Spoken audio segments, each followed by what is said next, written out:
জটিলতার মধ্য দিয়ে এঁকে বেঁকে চলেছে, কিন্তু সময় তো তার নিজের হাতেই চলবে।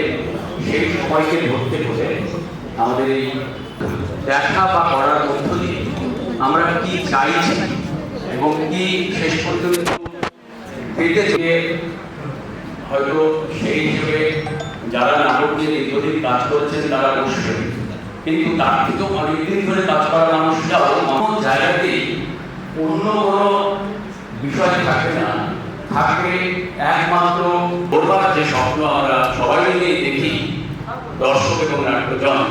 আজকে তার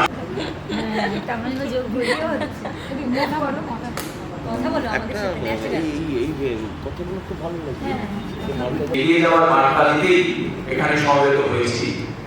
আমরা সবাই একই ভাবনা নিয়ে এগিয়ে চলেছি। প্রথমে দেখে নিচ্ছি একজন বিশিষ্ট সাংস্কৃতিক ব্যক্তিত্ব, অভিনয়ের সঙ্গে যার নিয়মিত বাস। আমাদের দিনাজপুরের অনেক কিছু আছে, তার মধ্যে অনেক কিছু নেই। আমাদের দিনাজপুরের ভাই মহোদয়কে তিনি একটু আসবেন। আমাদের রায়গঞ্জের মানুষের সাথে তার ইতিমধ্যেই আত্মার যোগাযোগের যে সেতু সেটা বিনির্মিত হয়েছে। মঞ্চে আসছেন মুরারি মুখোপাধ্যায় মহোদয়, সাংস্কৃতিক ব্যক্তিত্ব।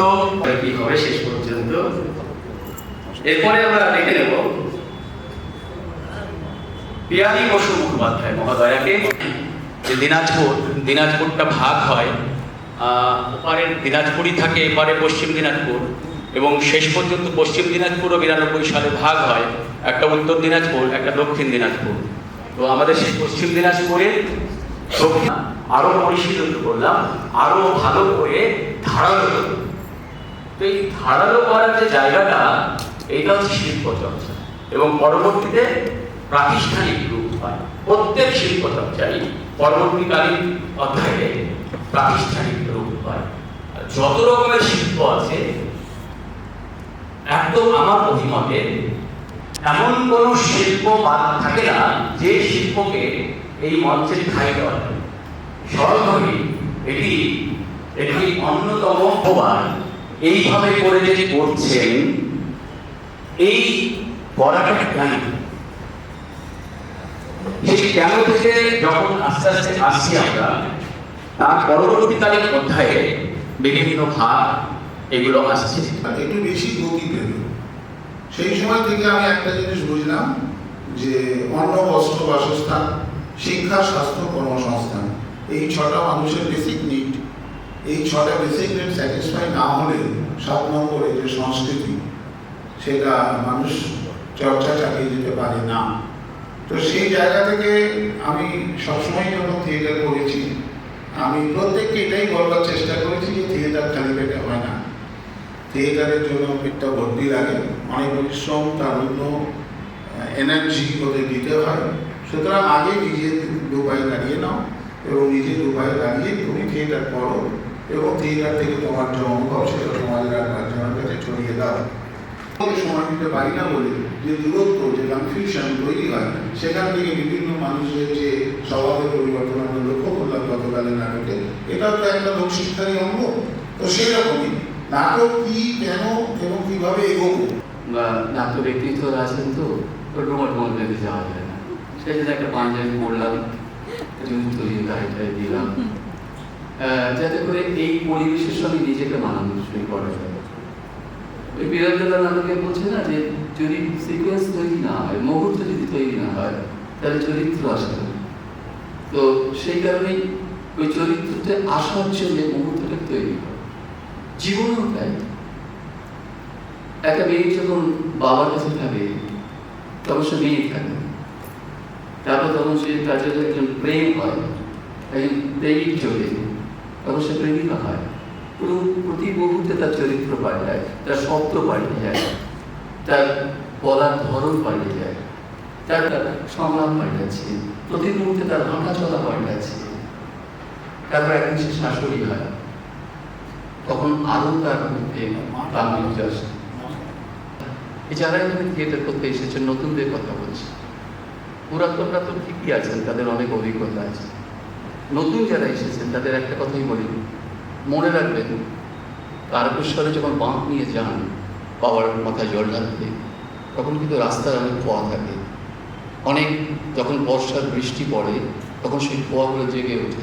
আপনার আপনি যারা নতুন তাদেরও বলবেন যে একটা গুণ আর একটা গুণে গিয়ে কিভাবে দ্বিগুণ হচ্ছে। জন্মেছিলাম বেঁচে থাকতে, আর বেঁচে থাকাকে উপভোগ করতে শিল্প চর্চায় এসেছি। আমার ছোটবেলাটা সাংস্কৃতিক পরিমণ্ডলেই কেটেছে। বাবা ছিলেন কেন্দ্রীয় সরকারি কর্মচারী। অত্যন্ত ব্যস্ততার মধ্যেও যে সন্ধ্যায় বাবার নাটক থাকতো, সেদিন স্কুল থেকে এসে মনে হতো আজ একটা অন্যদিন, আজকে সূর্যটা যেন অন্যরকম, একটা অন্য পৃথিবীর ইশারা অনেক ছোটবেলা থেকে, জ্ঞান হওয়া থেকেই যেন হাতছানি দিয়ে দিচ্ছে। এবং আজও যখন যে কোনো পারফরমেন্স, নাচ হোক, থিয়েটার হোক, যখন ওই উইংসের ধারে অপেক্ষা করি না, তখন মানে মনে হয় যে আজ কোন রামধনুর রং আমি ছড়িয়ে দিতে পারি আমার দর্শক মহলে। তাই এই যে প্রতিভা বললেন সঞ্চালক মহাশয়, আমি সেই কথাটা একটু সরিয়েই রাখতে চাই। প্রতিভা, আভা এগুলো অনেক পরের কথা। এই যে আমরা সূত্র ধরে ধরে এগোচ্ছি, অগ্রজরা বললেন, বিজয়দা বললেন, মুরারিদা ব্যাপার আছে, সেইগুলো নিয়েও আমাদের রাহিদে সরকার তিনি এই বয়সে নাট্যচর্চা আন্তরিকভাবে করে চলেছেন। সেইখান থেকে আপনার অভিজ্ঞতা আজকে আমাদের সামনে যদি একটু শেয়ার করেন, যে কোন দিকে আপনি যে এতদিন ধরে নাট্যচর্চা করছেন তাতে এই অনেকটা মোটিভেশনাল স্পিচই চাইছি, অনেকটা আপনি জয় দাদা আমাকে অনেক আগে থেকেই জানেন। তো কাজ করতে করতে শেষ সময়ে এসে তিনি ক্রমশ অসুস্থ হচ্ছেন। আর আমাদের মধ্যে আমাদের যারা থিয়েটারি বন্ধু, যারা ভাই বোন, যারা তার পাশে সবসময় থাকতে চেয়েছি, তাদের মধ্যে ক্রমশ জেদ চেপেছে যে তার মৃত্যুটাও যেন তার থিয়েটারের মধ্য থেকেই হয়। এবং সেই পরিবেশ, সেই বাতাবরণ দেওয়ার জন্য আমরা সব দিক থেকে আমরা তার পাশে, তার হাত ধরে কিন্তু দাঁড়িয়েছিলাম। এটা না বললেই নয়, কারণ কেননা থিয়েটারের শিক্ষাটা যে আমাদের ভেতরে ছোট থেকে চলে এসেছিল কখন, সেটা আমরা নিজেরাও টের পাইনি। খুব মানে আমি না হয় আমার বাবা ছোট থেকে আমাকে একটু নাচ শিখিয়েছে, একটু আবৃত্তি শিখিয়েছেন, সেগুলো ঠিকই আছে। কিন্তু আপনারা আজকে এইখানে যে বৈঠকে আড্ডায় অংশগ্রহণ করছেন, সে মানে আমার হাজবেন্ডের কথা বলছি, আমি নীলাদ্রি সরকারের কথা বলছি। তার পারিবারিক বাতাবরণ কখনোই এরকম জায়গায় ছিল না, কিন্তু আজকে এখানে এসে যে থিয়েটারে আড্ডায় আমরা অংশগ্রহণ করছি, অদ্ভুতভাবে সেদিনও কিন্তু সে ওই বাবার পাশে থাকতে চেয়ে কোনো এক সময় অবচেতন মনে এই থিয়েটারের ম্যানেজমেন্টের কাজে সে ঢুকে পড়ে। এবং শেষ জীবনে বাবা একদম শেষ সময় এটা বলেছে যে আমি একটা থিয়েটারের ভালো ম্যানেজার পেয়েছি। মানে নিশ্চয়ই জানা বোঝার অনেক বিষয় কিন্তু আপনারা বলছেন, বলবেন, কিন্তু আমি থিয়েটারটাকে খুব মাটির কাছ থেকে দেখি, উপলব্ধি করি যে মঞ্চে আমি যা বলতে চাই, যা দেখাতে চাই, সেই মানুষগুলোর জন্য আমার একদম ব্যক্তিগত ধারণা যে আমি যারা অলরেডি আজকে যারা আছেন, তারা মানে কোনো না কোনো ক্ষেত্রে এই থিয়েটারের সাথে যুক্ত আছে। আজকে আরো কলকাতা থেকে যদি আলাও হয়, আসতে একটু সময় লাগে, ঠিক সেই রকম একটা কোনো ট্রেনে বা বাসেই আসতে হয়। সেই জন্য কলকাতা থেকে তার ওয়েবটা পুষ্করণীতে পৌঁছতে সময় লাগবে, এটা লাগে। বাইকটাও আমার কাছে এসেছে একটু সময় নিয়ে। তো এটা অবধারিত ব্যাপার, এটা হয়, এটা দুটো দিক আছে। একটা ভালো দিক আছে, সেটা হচ্ছে সুন্দরবনে আয়লাটা হওয়ার পর কলকাতা খানিকটা ঠেকিয়ে দিয়ে আমাদের দিকে আসে, আমরা কম এফেক্ট হয়। আবার একটা ভালো জিনিস কলকাতা খানিকটা খেয়ে নিয়ে আমাদের কাছে একটু উচ্ছিষ্ট করে পাঠায়, সেটাও আমাদের কাছে একটু খারাপ। দুটো, হ্যাঁ, তুলাইপাঞ্জি এখান থেকে যায়, সেই তুলাইপাঞ্জি স্বাদ যখন ওখানে যায় খানিকটা ম্লান হয়ে যায়। যে স্বাদ, যে গন্ধ, যে তীব্রতা আমরা অনুভব করি, কলকাতায় বসে সেটা একটু কম পাওয়া যায়, একটা ভাইস ভার্সা ব্যাপার আছে। কিন্তু আমার থিয়েটারের যে জার্নি, যেটার কথা সুকুমারটা জানতে চাইছেন আমার কাছে, সেটা কিন্তু আমার মেট্রো থিয়েটার দেখি। আমার যদি খুব কাছাকাছি কোনো থিয়েটার শিক্ষক, নাট্যগুরু যদি আমি কাউকে বিবেচনা করে থাকি, তিনি হরিমাধব মুখোপাধ্যায়। হরিমাধব মুখোপাধ্যায় শুধু আমাদের কাছে না, আমাদের উত্তরবঙ্গে যারা আমরা থিয়েটার করি এবং বিগত দিনেও করেছি, হরিমাধব মুখোপাধ্যায় তাদের কাছে একটা প্রতিষ্ঠা। আজকের প্রজন্মের একজন যার কোনো বিকল্প হয় না, আমি মনে করি একজন বিরল প্রতিভা আছে। যারা আমরা নাট্য শিক্ষা করেছি, এখানে অনেকেই আছে, চন্দন চক্রবর্তী আছে, তো কাছাকাছি থেকে আদিত্যদা আছে, আমাদের নতুন প্রজন্মের যারা থিয়েটার করছে তারাও হরিমাধব মুখোপাধ্যায়ের কাজ খুব কাছ থেকে দেখেছেন। তা আমরাও দেখে শিখে আস্তে আস্তে আস্তে আস্তে করে এগোতে শুরু করেছি। বলেছিলেন, সুরজিৎ, তোমার দলের নামটা তোমার অঞ্চলের কোনো কিছুকে প্রতিনিধিত্ব করে, এইরকম একটা সিগনেচার দিয়ে তোমার দল তৈরি হওয়া উচিত। সেই তার যে ভাবনা চিন্তা, বিষয়বস্তু, তার যে প্রযুক্তিগত সুবিধা, সেটাকে আমি যাদেরকে নিয়ে থিয়েটার করি, তারা কিন্তু প্রকৃত অর্থে কেউ থিয়েটার শিক্ষিত নয়। তিনি কিন্তু মানুষভাবে থাকতেন এবং তার যোগাযোগ ব্যবস্থা খুব একটা ভালো ছিল না। এবং কলকাতাতে থিয়েটার দেখে এসে সেই বিদেশি থিয়েটারের অনুবাদ তিনি নিজের স্থানীয় ভাষায় করে সেইগুলো বালুরঘাট এবং উত্তরবঙ্গের মানুষের মধ্যে একটা প্লাবন তৈরি করেছিল। তার নাম হলে দেবাংশী, গোটা বাংলা জয় করে। সুরজিৎ দাকেও আমাদের পক্ষে আমার মুরারিদার কথা ধরেই বলতে হবে, মুরারিদাকেই ধরতে হচ্ছে। ওই যে মুরারিদাকেই ধরতে হচ্ছে। এই যে ওই একই জিনিস আমার মনে হয়েছে, এই যে অডিটোরিয়ামে না যারা আলো দেখছে তারা দেখতে ক্ষতি করতে, আমি তারা দেখছিলাম, আমি তারার সঙ্গে সত্যিই মেলাচ্ছিলাম। প্রথমেই অনেকক্ষণ ধরে সেলিনের দিকে তাকিয়েছিলাম। আমার মনে হয়েছে আমি যে পরিবেশ থেকে থিয়েটারের মধ্যে উঠে এসেছি, একটা পুরো থিয়েটারই পরিবেশ।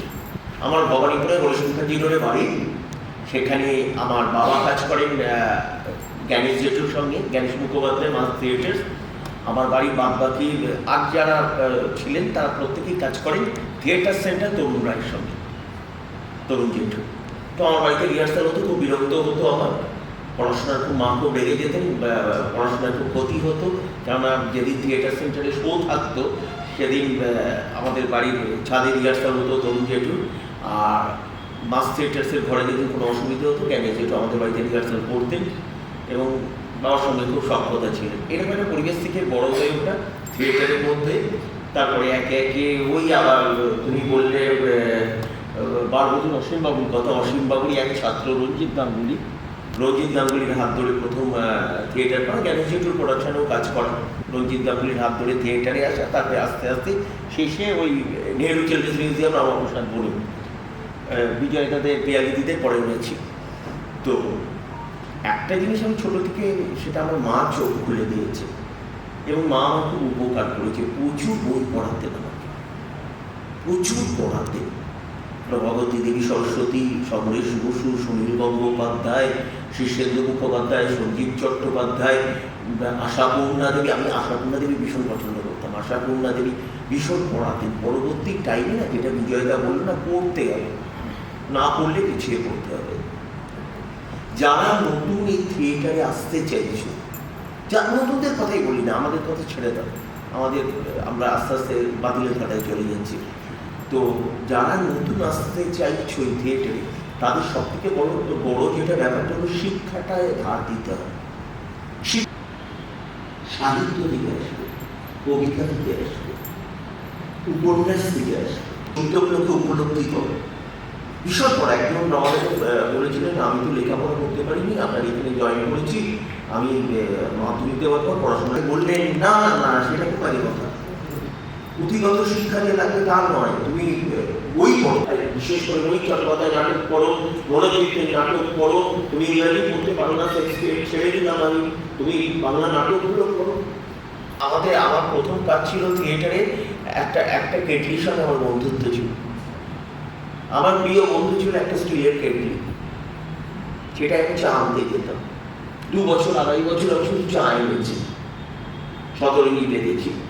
ওই রিহার্সাল হতো 23 পল্লীর উল্টো দিকে, মানে চিত্রাদির বাড়ি কৌশিক সেনের পুরোনো বাড়ির উল্টো দিকে গলিতে।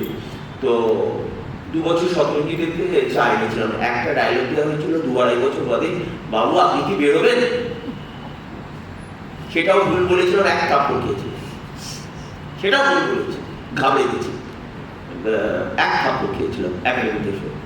তো এটা ভালো হয়েছিল, এগুলো আমাদের ভালো। এখন কাউকে থাপ্পড় মারতে গেলে সে উল্টে আমাকে একটা থাপ্পড় মেরে দেবে। এখনকার ছেলেমেয়েদের কিছু বলতে গেলে সে উল্টে আমাকে বলে দেবে। এগুলো দেখতে পাচ্ছি, আমি কন্টিনিউ দেখতে পাচ্ছি, সব ভীষণ খারাপ অবস্থা দেখতে পাচ্ছি।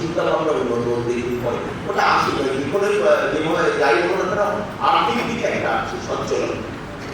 অতএব আমার বেশি কথা বাড়াবো না, আমি একটা কথাই বলবো, আগামী প্রজন্মের জন্য বা যারা এখন পড়ছো কাজ নতুন, তারা লক্ষ্যটাকে ঠিক করে পড়াশোনা বাড়াও, শিখে যেখানেই হোক।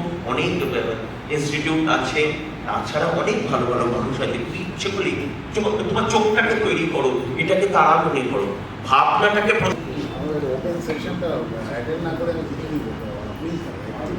ধন্যবাদ সঞ্চালক সুকুমার বাবুকে, সেই সাথে আমার আন্তরিক শুভেচ্ছা রইল নাট্য একাডেমির যে সমস্ত সদস্য এখানে রয়েছেন।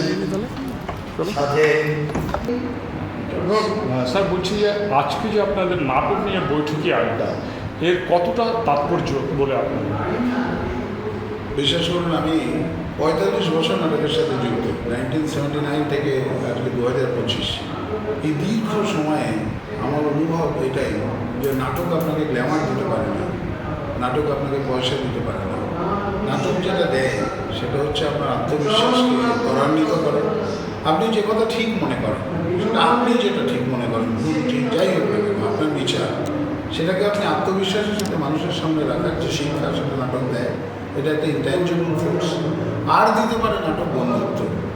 ধরুন আমি এই 45 বছরে মাননীয় আমাদের এখনকার বিরল নাট্য প্রতিভা, আমি ব্রাত্যযুগ বলি, ব্রাত্য বসুর হাত ধরে এই নাট্য একাডেমি মিনার্ভা রেপার্টরি থিয়েটারে কাজ করার সুযোগ পেয়েছি। এবং তাই থেকে আমি 24টা জেলা জুড়ে কত নাটকের দল আছে এবং তারা কীভাবে নাট্য চর্চা করে, তাদের কি সুবিধা অসুবিধা, তাদের কি আকাঙ্ক্ষা, তাদের কি লোভ, তাদের কি অ্যাম্বিশন, এইগুলো আমি জানবার সুযোগ পেয়েছি। আর তাতে আর কিছু না হোক, আমি এই 24টা জেলা জুড়ে অন্তত 500 নাটকের মানুষ বন্ধু হিসেবে পেয়েছি, যা আমার জীবনকে ভীষণভাবে এনরিচ করেছে, ঋদ্ধ করেছে। আর তাই নাটক আমার কাছে এমন একটা ব্যাপার, এমন একটা অস্ত্র, যা আমার জিহ্বা, আমার মনন, আমার ভাষা, আমার নিজের প্রকাশভঙ্গিকে অনেক বেশি শক্তিশালী করে। আর সেই জায়গা থেকে নাটকের বৈঠকি আড্ডা, যে আজকে আমরা বেশ কিছু মানুষ এসেছি যারা কলকাতায় থিয়েটার চর্চা করি, কিছু মানুষ আছে যারা মুর্শিদাবাদে থিয়েটার চর্চা করে, কিছু মানুষ আছে যারা উত্তর দিনাজপুরে থিয়েটার চর্চা করে। এইরকম প্রায় 20-25টা দল মিলে আজকে আমরা একে অপরের সাথে যে এক্সচেঞ্জ করবার সুযোগ পেয়েছি, এটা আমার কাছে একটা নাট্য চর্চা বা একটা নাটকের উৎসবের থেকেও এই যে সুবিধা অসুবিধা, আশা আকাঙ্ক্ষা, ভালোবাসার যে আদান প্রদান, সেটা অনেক অনেক বেশি গুরুত্বপূর্ণ বলে মনে হয়। নতুন প্রজন্ম কতটা এগিয়ে আসছে নাট্য চর্চা?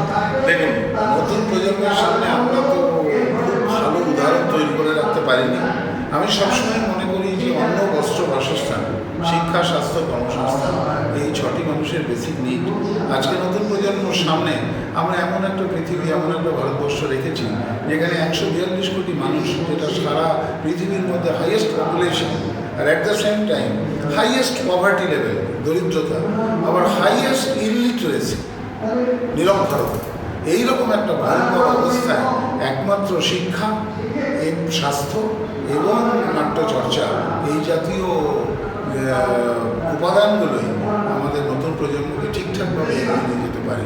নাটক তাকে দেবে প্রেরণা, লড়াই করবার প্রেরণা। আমরা নিশ্চয়ই ভুলে যাব না সেই বিখ্যাত উক্তি, যেটা চার্লস ডারউইন আমাদের বলেছিলেন, স্ট্রাগল ফর এক্সিস্টেন্স। মানুষের একমাত্র কাজ হলো বেঁচে থাকা, যেন তেন প্রকার বেঁচে থাকা।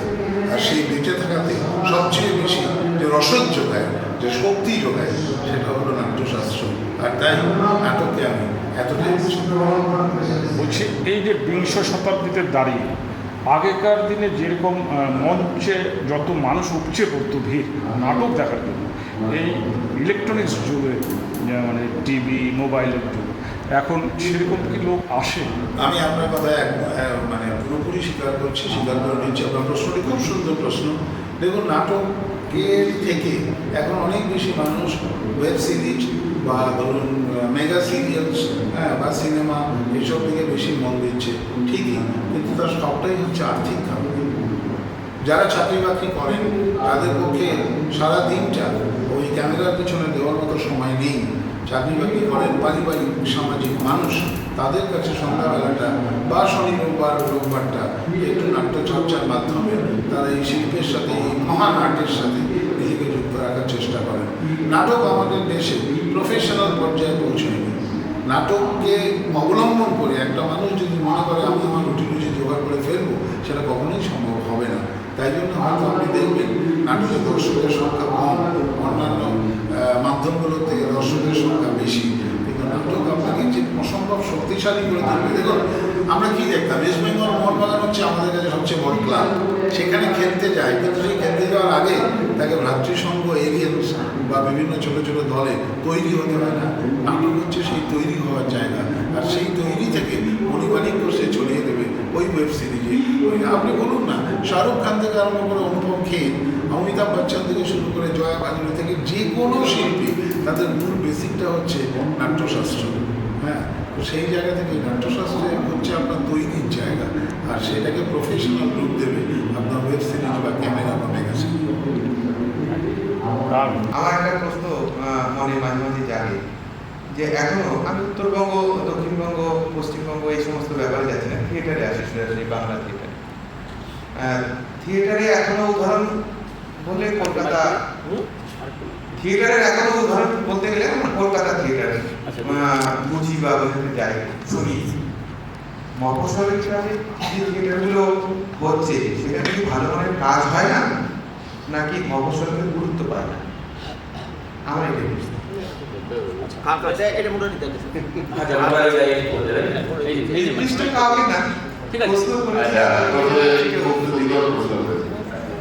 প্রথমেই বলি যে উনি মফস্বল এবং কলকাতার থিয়েটারকে আলাদা করেছেন, সেই জায়গা থেকে উনি পাচ্ছেন। আপনার জ্ঞানটা আপনি জানেন, তবুও বলছি, এবং সকলের জ্ঞান আপনি বলি, কলকাতার থিয়েটার বেঁচে আছে মফস্বলের থিয়েটারের উপর। আজকে কলকাতায় যে সমস্ত নাটকগুলো বলেন আপনারা সুপার হয়েছে, প্রত্যেকটি থিয়েটারের অভিনেতারা হচ্ছে মফস্বল। আপনারা খুঁজে খুঁজে দেখতে পর্দায় থাকে, ও সোদপুরে থাকে, ও পানিহাটিতে থাকে, প্রত্যেকে ও নৈহাটিতে থাকে, ও হালিশহরে থাকে, ও চাকদায় থাকে, প্রত্যেকে হচ্ছে মফস্বল। কলকাতা এরিয়া জগতের কুমোরটুলি সব জেলা থেকে ছেলেরা ওদের মানে সারা জীবন পরিশ্রম করে রোদে জলে বুটজুতো কেনার বসা থাকে না। তারা কিন্তু ঠিক করতে করতে করতে যখন লাইন লাইটে আসে, আরে দারুণ খেলছে তো, বিদেশ চলো এখানে মন মানে ঢুকিয়েছে, তারপর ঢুকে যায়। আজকে কলকাতার থিয়েটার মফস্বলের মতো দাঁড়িয়ে আছে। মফস্বলের ছেলেগুলো যদি থিয়েটার না করে, কলকাতার থিয়েটার গুলো আমাদের কোনো থিয়েটার নেই। আমাদের একটা সেই অর্থে ভুল ধারণা যে মফস্বলের দলগুলো কলকাতায় গিয়ে ভালো কাজ করতে পারছে না। তুমি দেখো, ফেলে আসা বেকার গোটা বাংলায় মফস্বলে সুন্দরবন রেজার্টের একটা অসাধারণ অভিনয় আছে, স্পার্টাকাস। তোমার শান্তিপুরের চৈতন্য, কি বিজাত কি নামটা, চৈতন্য, চৈতন্য। তো এইরকম অনেক নাটক আছে।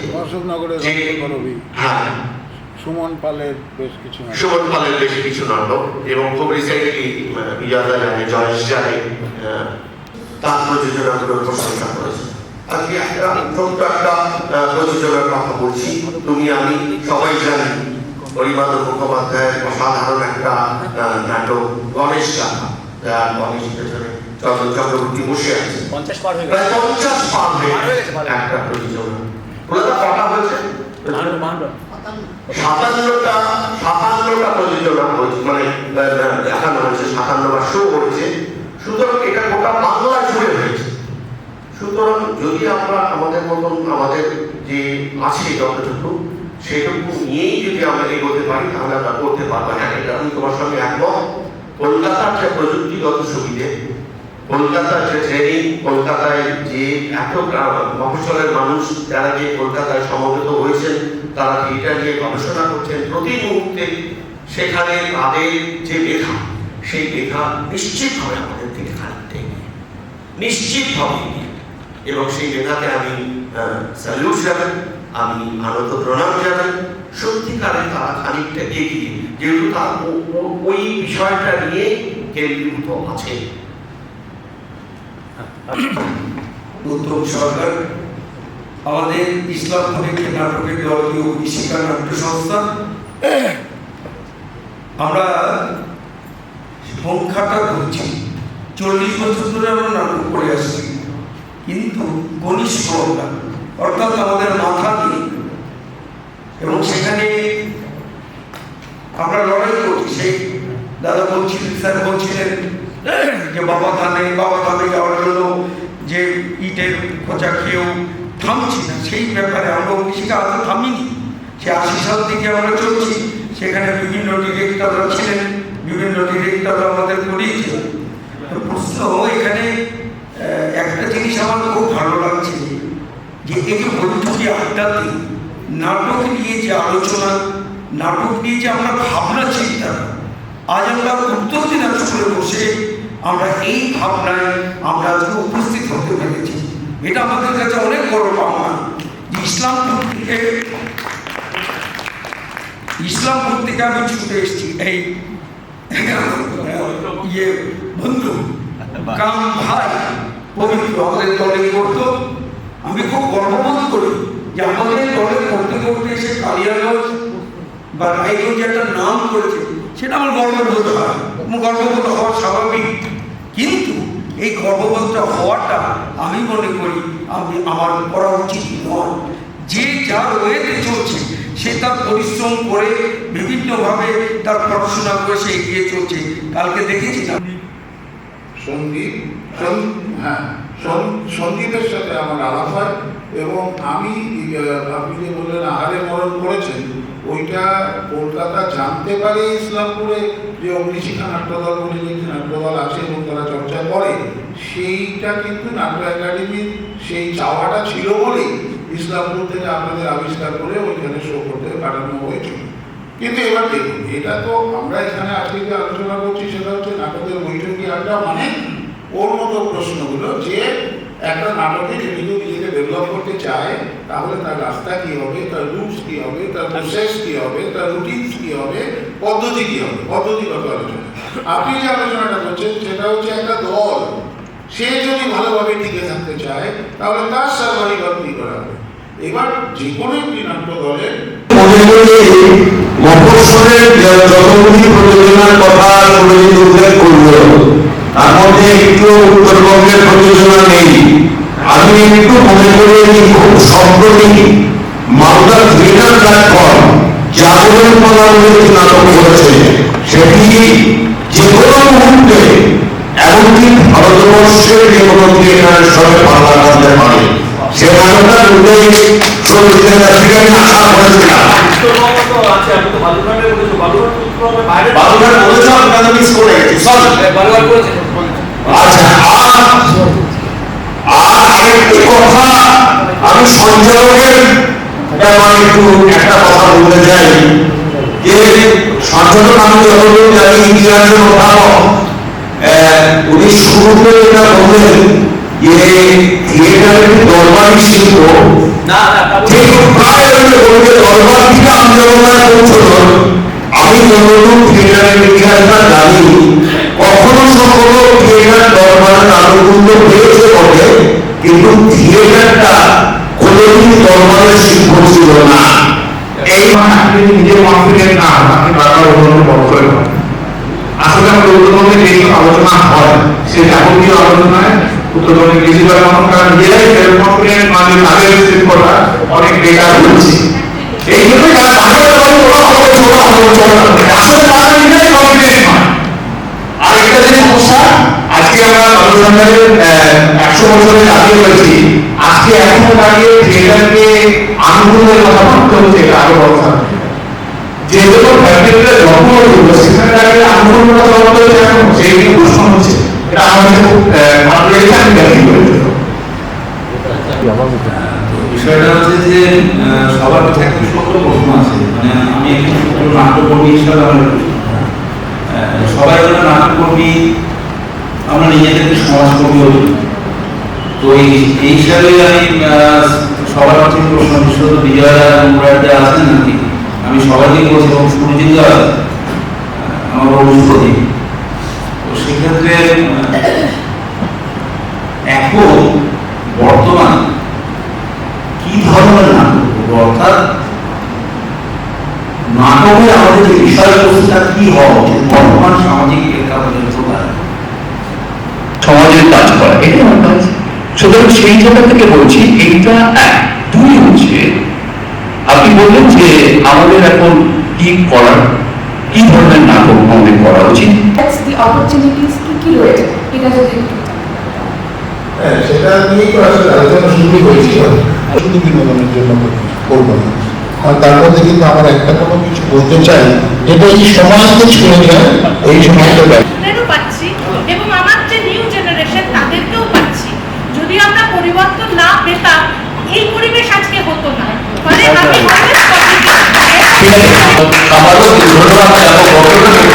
আজকে এই বৈঠকে আড্ডার সমাপ্তি ঘোষণা করবেন সবাইকে উপস্থিত হয়েছেন দর্শকেরা, নাট্যশিল্পীরা, আমি কর্মী বললাম না, সমাজকর্মী বললাম। আমি নিজে বিশ্বাস করি আমরা নাট্যশিল্পী, আমিও ছোটখাটো আমার এই যে আপনাদের যে আলোচনাটা হলো অসাধারণ একটা আলোচনা, দীর্ঘ সময় ধরে খুব মন দিয়ে শুনছিলাম। আমার যারা নতুন শিল্পী যারা প্রশ্ন করেছেন, আমার আপনাদের উত্তরের সাপেক্ষে যেটা মনে হয়েছে আমি সেটা সংক্ষিপ্ত সার করে দেওয়ার চেষ্টা করছি। ছোট তোমরা যদি প্রত্যেক দিনের জীবনে, আমরা তো প্রত্যেকেই একটা মুখোশ করে অভিনয় করি বা সমাজে বলুন বা সংসারে বলুন, সেইগুলো যদি খুব ভালোভাবে অবজার্ভ করি তাহলে তুমি ভালো শিল্পী হবে। আমি একটা গরুপালা কিভাবে গরু বিক্রি করছে বা একটা অধিকারী কিভাবে ঢুকে করছে, আমি যদি খুব ভালোভাবে আমার যদি লক্ষ্য করার সেই জায়গাটা থাকে, আমি আশা করি তুমি বড় শিল্পী হবে। আর দ্বিতীয় আরেকটা বিষয় কালকে আলোচনা হচ্ছিল, রাখি বলছিল আমাদের এদিকে না নতুন ছেলে মেয়েদেরকে আমরা পাচ্ছি না সেভাবে। রাখি আমার ব্যক্তিগতভাবে মনে হয় আমাদের এদিকে নতুন শিল্পীরা সেভাবে নতুন জেনারেশন আসে না। তার মূল কারণ এখানে নাটক করে আমি বড় কিছু করতে পারবো না, কলকাতায় নাটক করলে আমার পরবর্তী জায়গা আছে সেই জায়গায়, এটা একটা নতুন প্রতিষ্ঠান করা। তৃতীয় যে কথাটা আছে এবং সঙ্গে আমাদের সঞ্চালক সবাইকে রায়গঞ্জ ইনস্টিটিউটের পক্ষ থেকে এবং যারা বিভিন্ন নাট্য দল থেকে যারা উপস্থিত হয়েছেন সবাইকে রায়গঞ্জ ইনস্টিটিউটের পক্ষ থেকে উষ্ণ অভ্যর্থনা জানাচ্ছি। কারণ অনেক সময় এদিকটা চলছে, ঠান্ডা লাগছে, সেই জন্য অভ্যর্থনা জানালাম। আপনারা আবার সবাই আসুন, আমরা আজকে থেকে আবার নতুন করে আরো দিল্লি যখন আমাদের নাটক উৎসব করবে সেই নাটক নমস্কার, সবাই ভালো থাকবেন। সন্ধ্যেবেলার দুটো ভালো ভালো নাটক আছে, আপনাদের সকলের উপস্থিতি কাম্য। Thank you.